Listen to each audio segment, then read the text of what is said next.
What's up, everybody? It's John with John Sports House and Collectibles coming at you with a brand new video. I'm going to go inside this mall. It's called the Pittsburgh Mills Mall. It's like a zombie mall. It's completely dead. I think there's like 5 or 6 stores total in the whole thing. And I'm going to rifle through some long boxes, through some dirty, filthy books. Not those kind of books, folks. Get your minds out of the gutter. This is the mall. I went to this place a little over a month ago. Nothing's changed. There is literally no one in this place. There are total, like I said, about 6 stores. It is dead. I think I can count on one hand how many people I walked past during my time there. There were 2 people that were on those massage chairs, and then a couple of stragglers.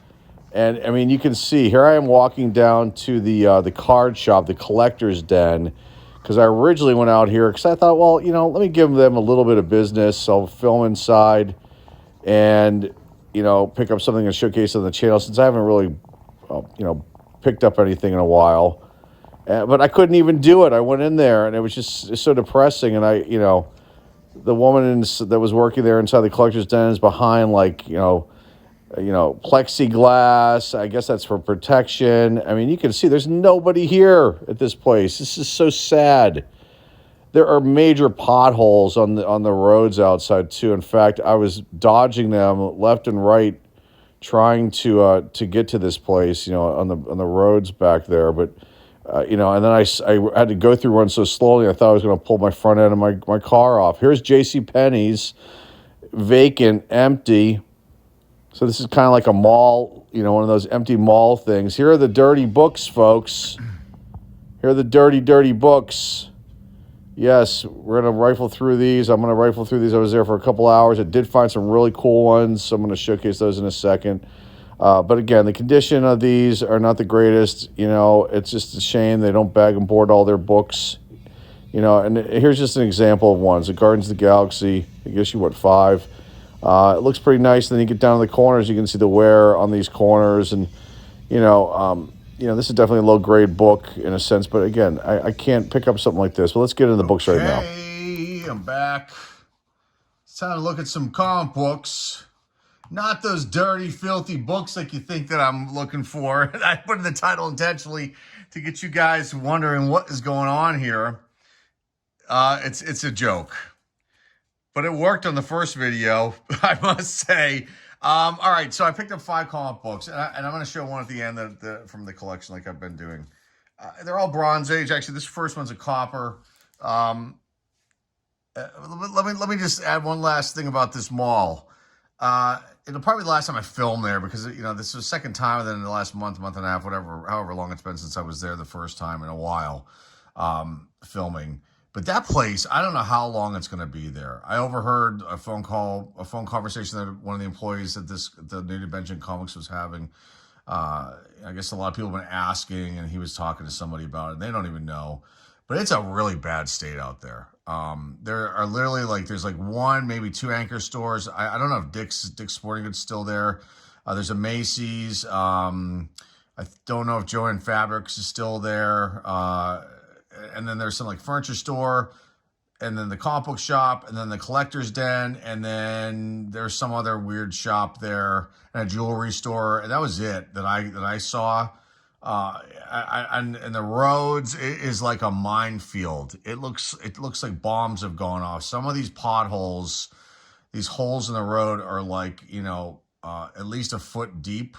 Some of them, not all of them, just a handful, but enough where you're going to blow your tires out. So if you live in the Pittsburgh area and you plan on going out to this location, be really careful. I think most people know how bad it is out there, and the landlords won't fix it. I don't know what the story is there, why they can't work with the township or borough, whoever's in charge of those roads. I don't know if it's the county situation or what it is, but it's really bad. And I actually had to, like I said, just a few minutes ago, I had to go through one so slowly, but I thought I was going to rip my front end of my car off. And thank God nothing happened. But boy, I can just imagine if you were driving there at night and you hit one of those holes, you could be in some deep trouble with your vehicle. Okay. And I didn't film inside Collector's Den because it was so depressing, and I ended up not picking up anything there. The whole point of the video was originally to buy, like, say, a pack or two of baseball cards. I'm not trying to blow a lot of money on anything new anymore. It's not worth it. The products aren't great. They're overproduced, and they're not really fun to open up, and people don't seem to care. And so I thought, well, maybe there's something else out there, and there just wasn't. I mean, of any interest to me. And maybe there were a couple things that were so overpriced, and I don't know how they're hanging on, honestly. I thought I could maybe film a video and give them a little bit of business, but it just wasn't even worth it. And I didn't even bring it up. I just walked around the store, looked a little bit, and it was just so depressing. And I thought, well, I'm here. Let me check out the comic shop, and I'll have a better time looking for stuff and showcasing it. And here's the first one. This is an awesome one. It's a reprint, though, but it doesn't matter because it's a jeweler's variant. Extremely rare, hard to find, this one. There's one for sale on eBay for, I think, $20. One sold for $2, but I don't know how, because these are worth a lot more than this, than that one went for. It's Marvel Tales starring Spider-Man and the Punisher, issue number 213, 213. Came out in 1988. Let's give you some information on this one. March 15, 1988. It's got a July cover month on the book here. Cover art by Mike Zeck. Also, Jerry Conway was a writer on this. Pencilers, Ross Andrew. Mike Esposito was the inker. Colorist, Stan Goldberg. Letterers, Joe Rosen. Editor, Leo Wen. Or it's W-E-I-N. Wen. I think I'm saying that right. Okay, so there's two stories in here. The first one is a reprint from Giant Size Spider-Man from 1975. And hopefully an image will be popping up now to show you what that looked like. To sow the seeds of Death's Day. We're not going to get into the story here, but it's got a first appearance of Moses Magnum. And then it says maybe apparent death, but maybe his character didn't die. Punisher's obviously in this, and Spider-Man. Peter Parker, Spider-Man, and a few other people. And then the second story, you can see right here. It says, sorry, no Spider-Ham in this issue. Spider-Ham is like, I think that's a parody, and I believe I have the issue number 1 of that one. But it says here, but we do have a classic Lee Kirby Silver Surfer adventure. So there is like Jack Kirby art, Stan Lee, I guess, doing the writing. And that is the second story in here called The Perilous Power of the Silver Surfer, which is a reprint from the four story from the Fantastic Four annual number 5. So that's in here too. But let me show you the Mark Jeweler variant. So this is a later one. The ones I've been picking up here and there are from the 70s. This is an 1980s one. So my guess is this would have been for the Gulf War, right? 1988. Am I correct in saying that? Or the Gulf War hadn't happened yet. And this might not have been like, in a war zone. It could have just been, on a base in the States. I don't know where these come from, but these were given out to members of the military, and maybe their families too. But you can see, now I've got Mark Jeweler variants that have like blue and white. I've got a couple that are black with black and white, as far as the coloring goes. And this is a different one. This has got a gloss, and so it's a newer one. And this is a very rare one based on what I've been reading about, in my research here. So here's the Silver Surfer. You got white pages here. I mean, this is in pretty good shape. My guess is once I clean and press this out, I would think that if I was to get this graded, and this one may very well be graded because of the rarity of it, probably like a 7 or an 8, maybe an 8.5. Who knows? But a pretty nice book, though. Nice find. I almost passed this over until I opened it up and I saw that it was a jeweler's copy. I was like, oh, I got to get this for $3. And that's the thing, folks. I'd rather spend $3, spend $15 on 5 comic books than buying some cards that I could care less about and that nobody seems to care about me opening up here. So I'll do some more card videos moving forward. But, in the meantime, you get videos like this and a little bit of a comedic side of things too. So ungraded, there are no grade. This has not been graded, but ungraded on average goes for $10. Doesn't sound like a lot, but that's a lot for a comic book. And then let me see if there are values other than the regular one, and there are for the direct copy. $9.8, $92, $9.2, $31, an $8, $21, a $6, $14, and a $4, $5.31. and on average $5 for the direct copy. And then the newsstand, no one has graded this because there's really no point to grading this kind of comic book, being that it is a reprint. Sometimes people do get reprints graded, but this one, though, with the variant, the jeweler's variant, this is definitely a candidate to do that on. So do that with. So let's go on to the next one. Hang tight. Here's the next one. Pretty nice copy, too, of this one. Marvel 2-in-1 presents The Thing and the Black Widow. Issue number 10. This one is from 1975. Release date was, this one is April 8th, 1975. Cover date is July 1975. And you've got, obviously, featured characters The Thing and Black Widow. There's the first appearance of Sword of Judgment. And that's about it with that. The story title is This the Day the World Ends, ? Gil Kane cover, nice. Writers Chris Claremont, nice. Pencilers William Robert Brown. Inker Klaus Janson. Colorist Klaus Janson. Letterist John Costanza. Not George Costanza, John Costanza. And Lee Wen is the editor on this one again. Very nice book. There's there another story? No, it's just that one. So, pretty cool find. Values on this one, $9.8, $328. It's not that. $9.2, $50. Not that. 8, $41. 6, $24. 4, $10. And on an ungraded, $7.49 to $8 on average. It's probably, I don't know, between a 6 and a 7. Maybe I squeeze a 7 out of it. It's got a corner mark there. There's something going up here. Needs a cleaner press. White pages, nice book. On to the next one. Okay, next one, the lone DC book in this video. I've been looking for this one. I didn't want to overpay for this book.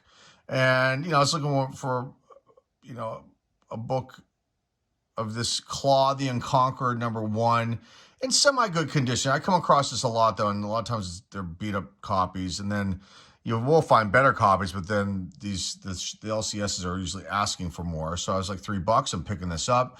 There is a cover crease here. I don't know if I can press it out. There's this mark down here in the corner. It's got white pages. Pretty clean copy, though, otherwise. I have Claw #2 that I picked up at an antique store months ago when I started making these videos. And Claw #1 was on my list. DC's version of Conan the Barbarian, a ripoff of him, if you want to call it that. I don't know. They were trying to compete with Conan. All right. So, cover artist, Ernie Chan. Writers, Dave Michelini or Michelini. Not sure how the pronunciation on David's last name there. He's the writer. Penciler, Ernie Chan. Inker, Ernie Chan. Colorist, John Albano or Albano. Letterer, Ben Oda, and then the editor is Joe Orlando. The title story, The Sword of the Silent Scream. You've got the first appearance of Claw the Unconquered. Kragar makes a first appearance. Valken's mother, she's unnamed, makes a first appearance. Gods of Ender Light make a first appearance. The antagonists in this are let's see how I pronounce this right. Ocellus of the Yellow Eye makes a first appearance, and Miftong makes a first appearance. And no, I forgot. Soth makes a first appearance. There's a bunch here. I'm not going to go over them all. Look, there's a first appearance locations too. May 1975 was the release date. The cover date is June 1975. And then just quickly values on this one. Where are you? See if I can find them here. I had my information. Now it's not in front of me. It's messing up the video. I can't pause it. Let me try this again. Claw the Unconquered 1. Here we go. Okay, values. You ready, folks? Sorry about the delay on this. A 9.8, $364, $365. A 9.2, $59. I don't know why they don't have 9.4s, 9.6s in here, but they don't. $59 for a 9.2. An 8, $30. A 6, $25. A 4, $1.99. Ungraded on average goes for $8 to $9. $3. Yes, it's worth it. Claw the Unconquered, issue number 1 from 1975. The only DC release in this week's video. On to the next one. We got a Western. We got 2 Westerns coming up in a book from my collection. Now, this book is listed as a key on some websites, and other websites don't have it listed as a key. It's a reprint. It's from 1971, December 1971. The Western Kid, issue number 1. It's got 4 Frontier classics. This is The Planes Explode with raw action and 4 Frontier classics. I love the cover. It's awesome. All right, what can I tell you about this? November 30th, 1971 was the release date. December 1971 is the cover date. John Romita and Dick Ayers did the art. John Romita did the cover, I believe, here. Stan Lee was the editor. The publisher, just Marvel. That's all I've got. No writer listed. But I do have some information on the one. This originally came out in 1955. It says 54 here. So you've got stories Dead or Alive, The Last of the Dragos, Range War, and then the last story. That's it. Wait, is that 4? 1, 2, 3. Oh, Meet Tex Dawson. That's the first story. So that's the first appearance of the Western Kid and Meet Tex Dawson.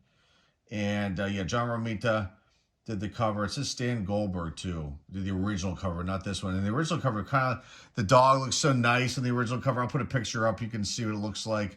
And the Western Kid's waving his hat around. And here he's blasting these guys and shooting the ceiling candle lamp. And the dog's looks like a wolf and he's pissed. And just love it. I love the Western books. They're so overlooked. I think that they need to not be overlooked.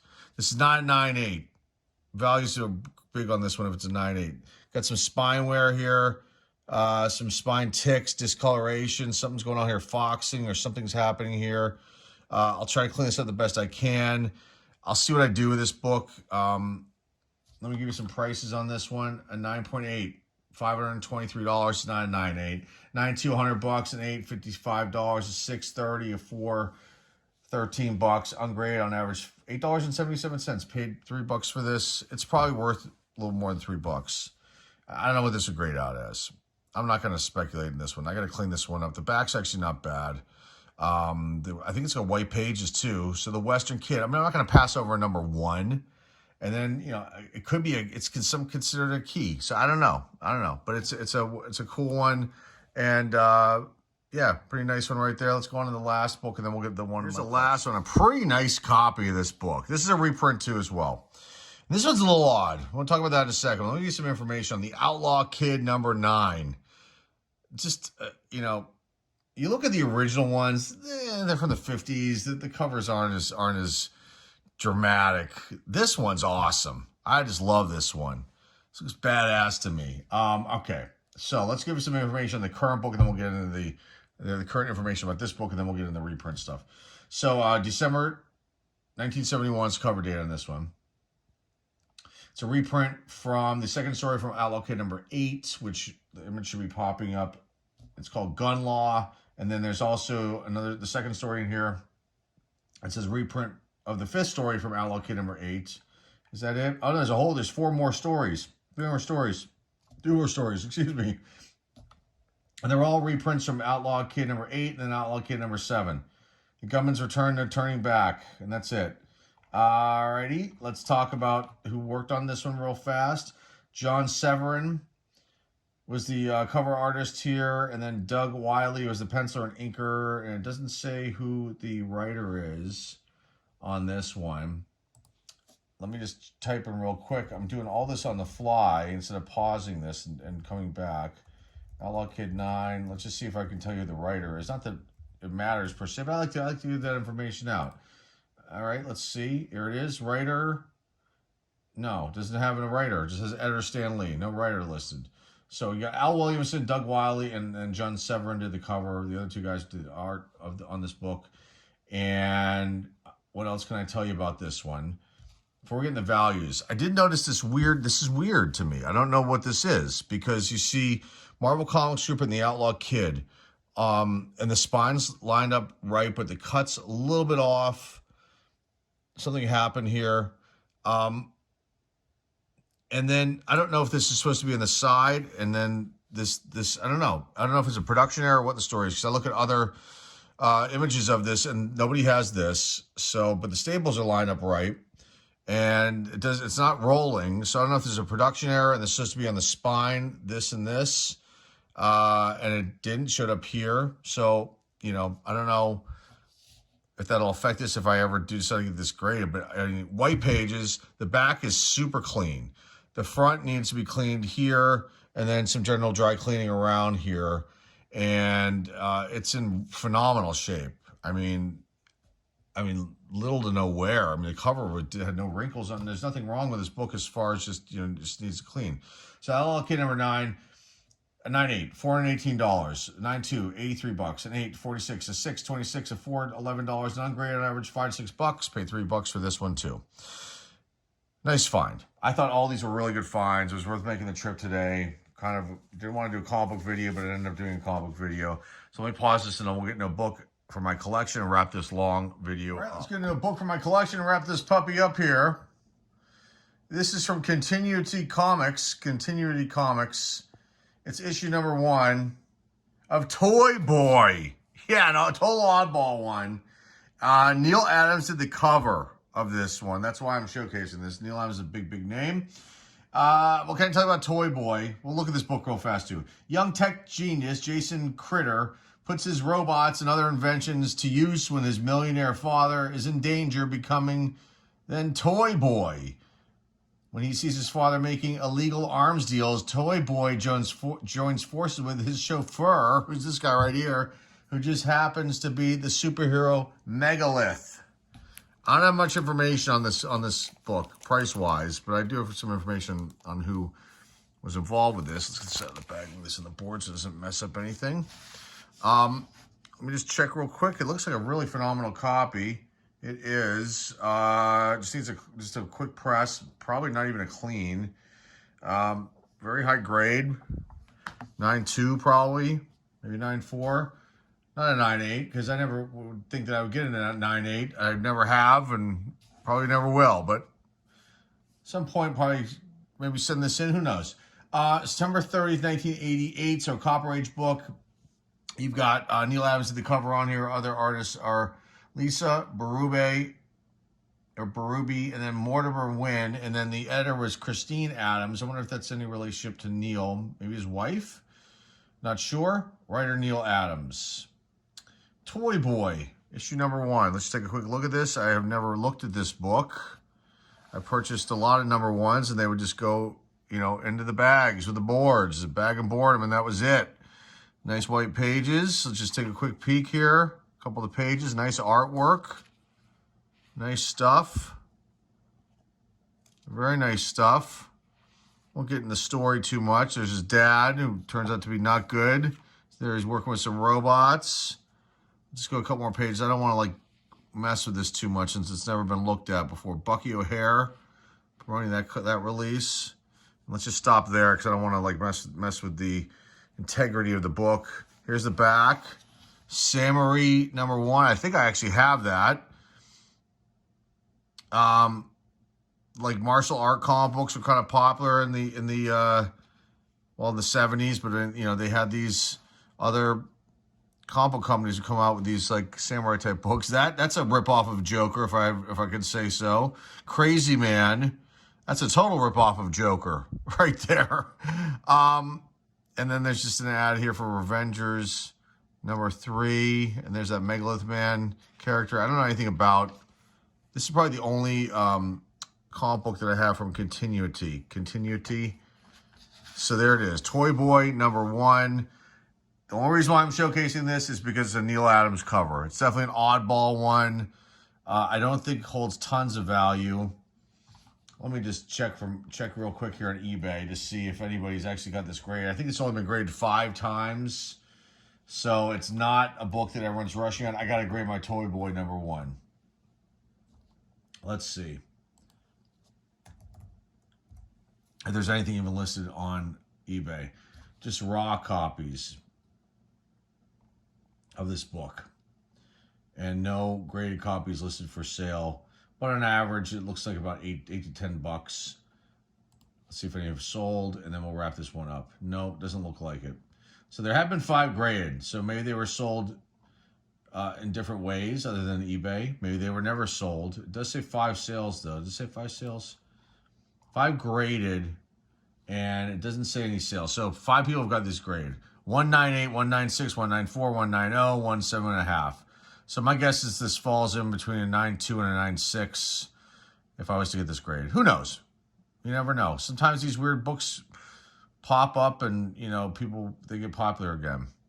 And that's all I've got for this one, folks. Hopefully you like this one. A little bit longer than normal video, but there were a lot of things to showcase, a lot of stuff to talk about, a lot of things to show in the beginning. So hopefully you like this one.